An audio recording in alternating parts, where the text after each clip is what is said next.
સમય ગમે એટલો સારો હોય ખરાબ હોય પણ સમય વીતી જાય છે. સમય ક્યારે એક જેવો નહીં રહેતો. આજકાલ તમે બધા લોકોએ જોયું છે કે લાલો મૂવી જે આજકાલ બહુ ટ્રેન્ડિંગમાં છે. તમે ઇન્સ્ટાગ્રામ જુઓ, ફેસબુક જુઓ, યુટ્યુબ જુઓ, જો તેઓ બહુ બધીની ચર્ચા થાય છે. અને છેલ્લે મેં જોયું કે ઘણી વખતે લોકો ગોમડામાંથી ટ્રેક્ટર ભરી ભરીને લોકો સ્પેશિયલ આ મૂવી જોવા આવે છે. બરાબર, આ એક રેકોર્ડ છે ગુજરાતી ઇન્ડસ્ટ્રીમાં.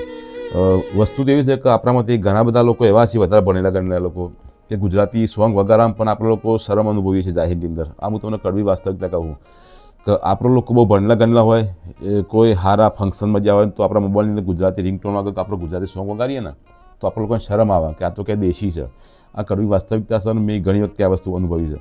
આપણને આપણી માતૃભાષા પ્રત્યે પણ આપણને ઘણી વખતે પેલું સાઇનેસ ફીલ થાય છે કે આપણે. અને ઘણા બધા લોકો એવા હોય છે કે એમને ગુજરાતી કમ્પ્લીટ આવડતું હોય તો એ ખબર નહીં, અમુક લોકો ઇંગ્લિશ બોલતા હોય, જોઈને હિન્દી બોલતા હોય, વધારે પડતા ભણેલા ગણેલા કે સારા દેખાવા માટે. આપણને ગુજરાતી આવડતું તો ગુજરાતી બોલીએ તો ના ચાલે. આપણે નથી કોઈ નેના થઈ ગઈએ. ગુજરાતમાં રહીએ છીએ, ગુજરાતી લોકો છે તો ગુજરાતી વાત કરીએ તો આપણને આપણે લોકો વધારે સારા લાગીએ. ફોનમાં કોઈને હેલો કહીએ એની જગ્યાએ કોઈને નમસ્કાર કહીએ ને તો વધારે સારા લાગીએ. વાત કરીએ આપણે લાલો મૂવીની, બરાબર.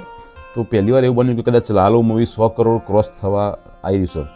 મેં 3-4 દિવસ પહેલાં લાલો મૂવી જોયું.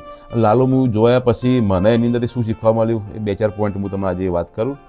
કે જો સારો ખરાબ સમય તો દરેકના લાઈફમાં આવે, પણ તકલીફ આવે એટલે અમુક લોકો નહીં કહેતા કે દાખલા તરીકે તકલીફ આવે એટલે એ લોકો વ્યસનના રવારે ચડી જતા હોય છે.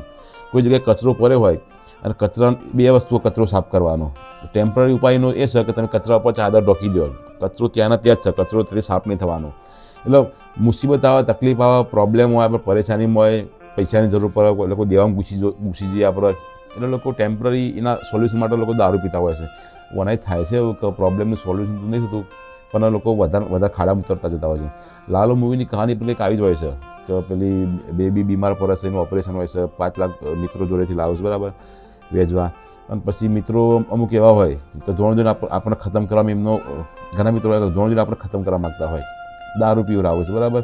દારૂથી પેલાની દશા વધારે ખરાબ થાય છે. પછી પૈસાની લાલચ જાગે છે, બરાબર. ખરાબ સમય એટલે વ્યક્તિને હોય કે પૈસા ગમે તે 2 નંબરના ધંધા કરીને પૈસા કમેલો. પૈસા કમાવા માટે એને એક લાલચ જાગે કોઈ વ્યક્તિ એના રિક્ષાનું ભાડું વધારે આપી દે, પાછળ પેલી હવેલીમાં જાય છે. તમે જોયું છે પૈસા તો મળી જ હોય છે એને, મૂર્તિઓ દેખાય છે, પણ ફટાફટ પૈસા કમાઈ જાય. શોર્ટકટની લાલચની અંદર એકદમ બહાર નીકળી જાય છે અને કરંટ હોય છે ઘરની અંદર. કરંટ લાગે તો પછી એ લગભગ 7-8 દિવસ ઘરમાં પૂરી રહેશે. ભગવાનને પ્રાર્થના કરે છે, બધું કરે છે, જમતમ કરીને દિવસો કાઢે છે. પછી ભગવાન આવે છે પોતે. તમે એક વસ્તુ જુઓ કે આપણે જીવનની અંદર તકલીફ આવે, પ્રોબ્લેમ આવે, સમસ્યા આવે તો આપણે થોડું ઘણું સહન કરું. ભગવાન આપણને સપોર્ટ કરશે, સાથ આપશે, તમારા જોડે રહેશે, તમારા કામમાં ભાગીદારી બનશે. કર્મ તો આપણે જ કરવું પડે.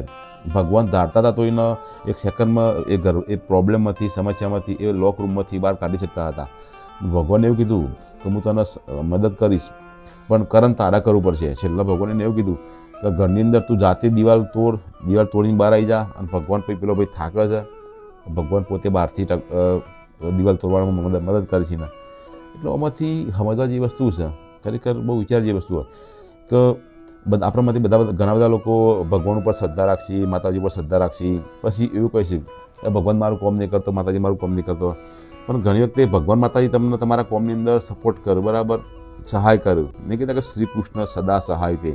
તો એની અંદર એવું જ છે કે આપણી એક મૂવી એક આપણા જીવનનું જ પ્રતિબિંબ છે. આપણા જીવનની જે રિયાલિટી છે એ જ એની અંદર બતાવવામાં આવી છે કે આપણા જીવનની અંદર તકલીફ આવે, મુસીબત આવે તો હિંમત નહીં હારવાની, બસ લાગેલા રહેવાનું, મહેનત કરી જવાનું. ભગવાન તમને આજની તો કાલ તમારા સપોર્ટમાં આવશે જ.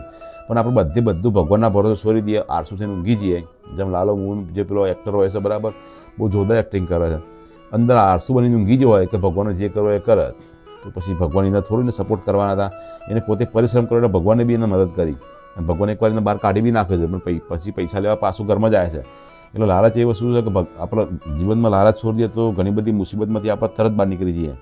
એટલે એક વસ્તુ આ બી છે.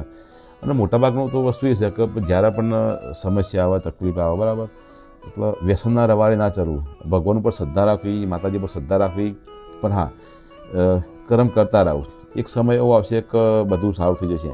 અને છેલ્લે ભગવાન મૂવીની અંદર એ વસ્તુ પણ કહે છે કે તે ભગવાનને તો બધી જગ્યાએ તમે બહાર જોયો, પણ એકવાર તું તારી અંદર જોજે, હું તારી અંદર જ છું. એટલે આ પણ બી એક બહુ ખૂબ સરસ સંદેશ હતો, બરાબર. તો વધારે તમારે નહીં કહેવું, મૂવી ખરેખર જોઈએ તો એવું લાગે કે જે શ્રી કૃષ્ણ પ્રત્યે લોકોની ભક્તિ છે. ઘણા બધા મૂવી કેવો હોય છે કે જે તે બધી વસ્તુ પ્રમોટ કરતો હોય છે. દાખલા તરીકે છેલ્લામાં એક મૂવી આવ્યું સૈયારા, બરાબર. સૈયારા મૂવી તમે જુઓ અને આ મૂવી જુઓ તો એક વ્યક્તિ પ્રત્યેનો પ્રેમ પેલા અંદર બતાવવાના, આ ભગવાન પ્રત્યેનો પ્રેમ બતાવે છે, બરાબર. અને ઘણી બધી સારી સમજ આ મૂવીની અંદર આપી છે. એટલે આપણે નહીં કહેતા કે જેવું જોઈએ એવા સંસ્કાર આપણી અંદર આવું, આપણા વિચાર એવા આવું. તો આ મૂવીને લોકોએ એટલી વધારી લીધી, એટલું પબ્લિકોને એટલી બધી પ્રમોટ કરી, લોકોએ પર્સનલ એટલી બધી પ્રમોટ કરી કે જેના મોઢે જોઈએ એના મોઢે લાલો લાલો લાલો. એમાં છોકરો બી કહેવા માંડે કે મારે લાલો મૂવી જોવા જવું, લાલો મૂવી જોવા જવું.